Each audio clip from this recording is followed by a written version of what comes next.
If you're not rich yet, it's probably because you're too nice. Being nice is killing your business. You don't need to be mean, you just need a spine. Money doesn't flow to the kindest person. It flows to the clearest person. My name is Mike Andes. I'm the founder of Augusta Lawn Care. We did over $50 million in revenue last year mowing grass. And if you're a people pleaser like me, this video is for you. Because until I learned this skill, I was kept poor. Being nice keeps you broke. You back down when you know you need to raise prices. You let clients walk all over you in the name of customer service. You keep bad employees because you don't want to hurt their feelings. You think generosity is discounting, and it's not. You can't help anyone else if you can't help yourself first. Your best customer wants a premium service. They want employees that are well uniformed, well trained, and well mannered. They want the top of the line equipment and trucks. And in order to provide that to them, you will have to charge what you're worth.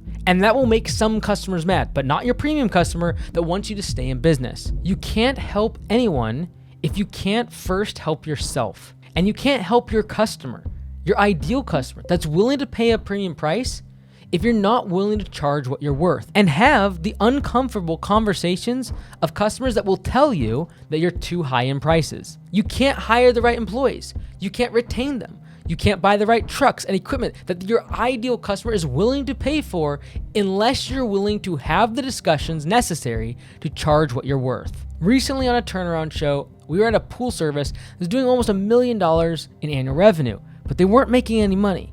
And between the two founders, they had raised prices last year on the lowest paying 20% of their customers. And I was encouraging them, I was trying to tell them, like, look, raise the prices on the other 80% as well. Because when they raised prices on the bottom 20%, only 2 customers left. And those are the customers they didn't really want. They were far away and they were way underpriced and always were giving a lot of hassle to the crew when they'd come and do service. And so I said, look, the customers who are actually your top paying 80% that stay with you for 5, 6, 7 years, I understand it doesn't seem nice to raise prices on them. I understand it doesn't seem nice to tell them we've got to raise your prices by 20, 30%. But I said those customers that have been with you that long want to keep you for another 5, another 10 years in the future. And in order for you to serve them, you've got to think about yourself and you've got to think about the business. Furthermore, those customers that have been with you for so long, they're the customers who value your service the most. And so they are the ones that are most likely to not leave the business when you raise prices and charge what you need to for your service. By simply raising prices to the top 80% of their customers and raising it by 20 to 30%, they are able to go from a 10% profit margin to a 30% profit margin. That's a tripling of their profit simply by having the hard conversations with past customers to be able to raise their prices and charge what they needed to. Money rewards clarity, not compassion. Rich people aren't ruthless. They're clear. They have a clear vision. They have clear metrics. They have clear standards. They have clear systems, and they have clear expectations of their team. The market doesn't pay you for good intentions. It pays you for decisive leadership. If all of your customers like you and no one says you're too expensive, you're probably underpriced. This is why in politics, in the US government, we now have over $30 trillion of debt. Is because the only way to get elected is to be nice and give everyone everything and cut their taxes while also giving them a whole bunch of free handouts and free government programs. And that's why we have an unbalanced budget and we have massive amounts of debt. Unfortunately for your small business, you can't go into infinite debt. And you can't have an unbalanced budget and lose cash flow every single year. So in order to not do that, you'll have to have hard conversations and avoid being nice to everyone around you, whether it be family, friends, employees, or customers. This is why most people don't raise their prices. They're afraid of what past customers are going to say. They're afraid of the few customer emails that they'll get that say, I've been with you for 5 years and now you're raising prices on me. And you might get a couple of those. But one clarifying question has always been very helpful to me. And that is, what is right for the business? It seems simple, but in the heat of the moment, when you're asking yourself, am I being greedy or am I being too harsh with an employee or the customer, or am I just trying to be nice? The question has to go back to what is right for the business. Not what is right for me, not what is right for this customer, but what is right for the business. Because the business must be preserved. Without the business, we can't serve the employee. Without the business, it can't serve me as the owner. And so the business must be preserved. And I think of it like cancer. And if you have a cancer or a tumor or something eating up an appendage of the body, like an arm or a leg, there might be a time you actually remove the arm, remove the leg, and that's a horrible thing, and it's painful. Going to an operating room, having surgery, but the whole objective of going into surgery and removing the arm or removing the leg is to save the life of the organism. The organism must be preserved. And it's not easy, and it's not fun, and it is difficult to remove an employee and fire them, or to cut out a customer that's sucking the life from your entire team every time you show up, or calling your office all the time. Those are difficult conversations, and under the guise of being nice, we put up with it way too long. But by doing that, we risk the cancer metastasizing, growing into the rest of the organization, and killing the entire organization.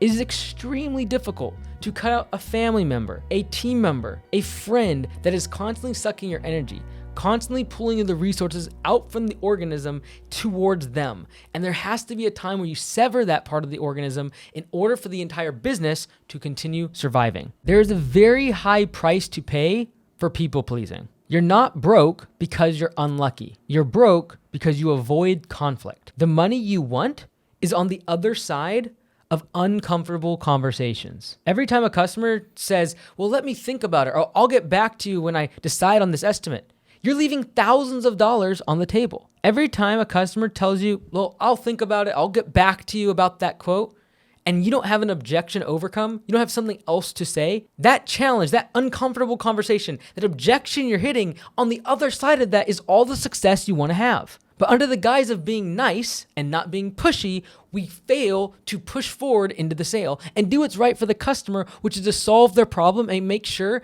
they choose your service. And if you actually believe in your heart of hearts that them choosing you is the best decision, if you care for them, you would push through that uncomfortable conversation and you would make sure the sale gets consummated. Trying to be liked isn't going to get you a new sale. Trying to be liked and be nice isn't going to get you paid. And it's definitely not going to pay payroll. Recently, I was on a turnaround where the business owner was working for a third-party contractor that serviced Walmarts. And they did all their street sweeping and all of their lawn care and landscaping. And they were like 6 months behind in their invoices. Now, Walmart was paying this third party, but the third party wasn't paying the contractor. And they were over $200,000 overdue invoices sitting inside their system. And the business was struggling. They had just taken $85,000 as a working capital loan at over a 40% interest rate just to make payroll. That shark loan that they were paying on was a direct result of not having the hard conversations with Walmart and the third party to be able to make sure they got paid on time, because they were supposed to be paid within 90 days. Under the guise of being nice and not wanting to mess up the relationship with Walmart, the business owner was failing to have a hard, uncomfortable conversation and tell them simply, we will not show up to service if we don't get paid today. You can be kind and still firm. I like to think of it as kindness with standards. Boundaries are love for your team, for your family, for your customers, and for yourself.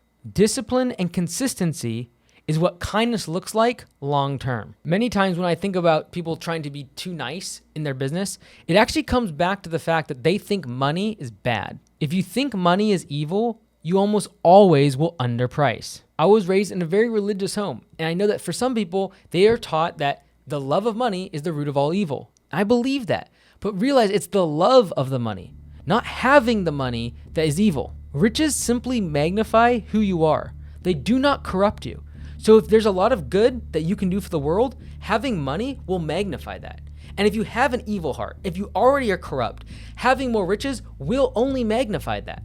And those few people that have low riches and are also corrupt, they're the ones in the news. They're the ones that everyone likes to bag on. But I truly believe for home service businesses, if they had more money, if they had riches, it would simply magnify inside of their heart their desire to give back to their community, create jobs, and serve their customers. Being broke doesn't make you humble. It just limits your impact. There was always a phrase I heard back when I was a young kid that completely changed my mind on making money. Because I didn't have anyone around me that made money. None of my family was entrepreneurs or business owners. No one was millionaires. That was like completely out of my mind. And I was taught that like, if you're rich, there's a very high likelihood you're not going to heaven. But this one thing really unlocked my mindset. And that is that if someone is broke, They spend their entire day trying to think about themselves, what they're gonna eat next, how to make their rent, how to be able to pay for their car payment, how to care for their family. They never have the ability to think in abundance and actually think about giving to other people. They never get to think about creating for the good of others because all day long, because they're broke, they're thinking about where the next meal is coming from, how they're gonna make the next bill. And then not to diminish those individuals. It is simply to say, if given the option between rich and poor, the person that chooses poor out of being humble is simply reducing the impact they can have on the world. I believe this is actually a big reason why tithing is so important, or being generous and giving to other people. It has nothing to do with whether or not they need it, or they deserve it, or even that the church is gonna use it for the right purposes. It's a function of being able to have excess to give. By giving to somebody else, I unlock this mindset of abundance that I have enough to give. And therefore, I've got to go find more in order to be able to provide for my own needs and still give to others. The benefit of giving 10% of everything you make means that regardless of how little I have, I always have enough. I always have this abundance mindset enough to give to other people. I dropped out of medical school and started a lawn care business. It almost killed me. Why? I didn't have systems.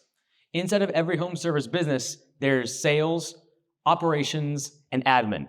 That is, getting the work, doing the work, and getting paid for the work. I had none of these systems in my business, and for that reason, I almost lost my company, even though it was doing almost $1 million in annual revenue. Since that day, when I went to the hospital, we've created systems in all of those departments and now have over 200 locations at Augusta Lawn Care. I want to share with you 100% for free all the systems that we've learned in sales, operations, and admin to be able to scale the business completely free. Go to mikeandys.com/Black Friday or DM me below and I'll send you the registration link. You don't get rich by stepping on people. You get rich by stepping up, taking risk, doing the deep work on yourself that no one else is willing to do. Nice owners create toxic companies.